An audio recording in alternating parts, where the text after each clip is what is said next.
Hello বন্ধুরা, আসসালামু আলাইকুম। পবিত্র ঈদুল ফিতরের অগ্রিম শুভেচ্ছা জানিয়ে আজকে তোমাদের সাথে নতুন আরেকটা ডিজাইন ভিডিও শেয়ার করছি। এটা একটা গোলাপ ফুল বুলিয়ান স্টিচ দিয়ে আমি গোলাপ ফুলটা করেছি। আসলে এইটা করার উদ্দেশ্য হচ্ছে যে এটা তো একটা ডিপ কালার কাপড়টা, তো এই ডিপ কালারের কাপড়ে আঁকা বা সেটা দেখা একটু টাফ, সেজন্য যাতে আঁকা না লাগে এবং কোনো আঁকা ছাড়াই যাতে কাজটা করা যায়, সেই জন্য আমি বুলিয়ান স্টিচের গোলাপটা বেছে নিয়েছি।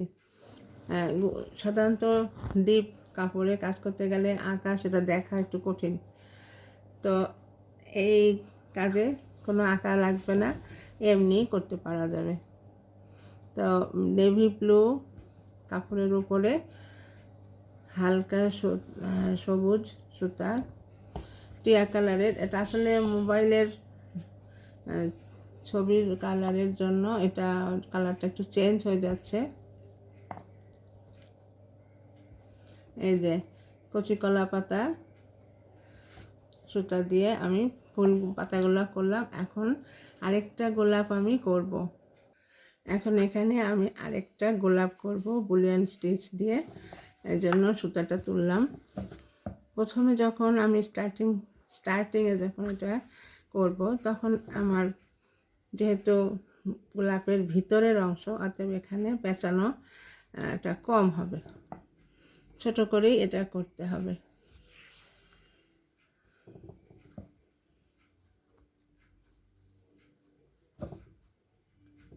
এভাবে প্রথম ভিতরের অংশটা হবে ছোট, তারপরে আস্তে আস্তে যত পাপড়ি ফুলটা বড় হতে থাকবে, তার পাপড়িও তত বড় হতে থাকবে।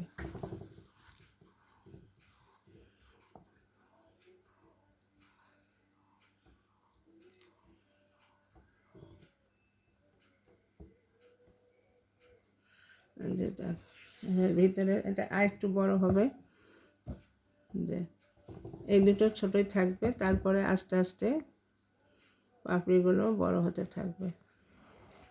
আর পাপড়ি বড় হওয়া মানেই আমি যে বুলিয়ান স্টিচের ফোঁটা দেবো সেখানে প্যাচটাও বেশি হবে।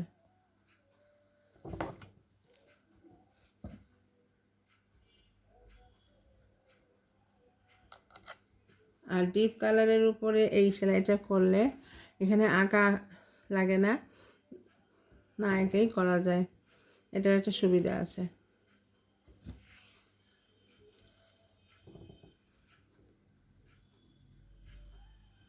দেখো পাপড়িগুলো আস্তে আস্তে বড় হচ্ছে।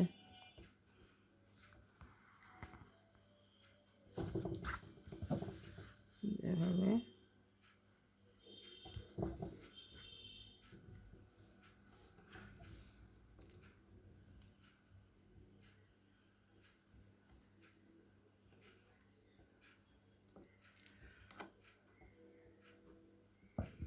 এই পাপড়িটা কিন্তু অনেকটাই বড় হয়েছে।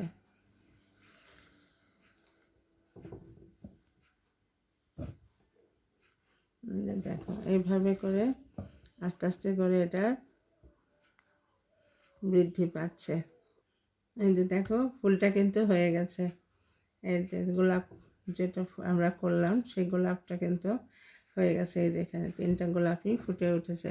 এই যে দেখো 3টা গোলাপই ফুটে উঠেছে, এবং আমি একটু ক্লোজ করে তোমাদের দেখাচ্ছি যে বুলিয়ান স্টিচ দিয়ে আমি কিভাবে এটা করলাম, এবং দূর থেকেই বেশি সুন্দর দেখা যাবে, দূর থেকে রঙটা ভালো ফুটে উঠেছে। এরকম একরঙা কাপড়ে ডিপ কাপড়ে যদি আমি এটা করি তাহলে কিন্তু খুব ভালো লাগে। বাচ্চাদের ফ্রকের নিচের যে ঘের অংশটা, সেখানে শাড়িতে ওড়নাতে এটা করলে খুব সুন্দর দেখা যাবে এবং খুব তাড়াতাড়ি হয়ে যায়। তো বন্ধুরা, ভালো লাগলে অবশ্যই সাবস্ক্রাইব করো আর সাথে থেকো। আর ঈদের শুভেচ্ছা জানিয়ে এখন শেষ করছি। অনেক অনেক ধন্যবাদ। আসসালামু আলাইকুম।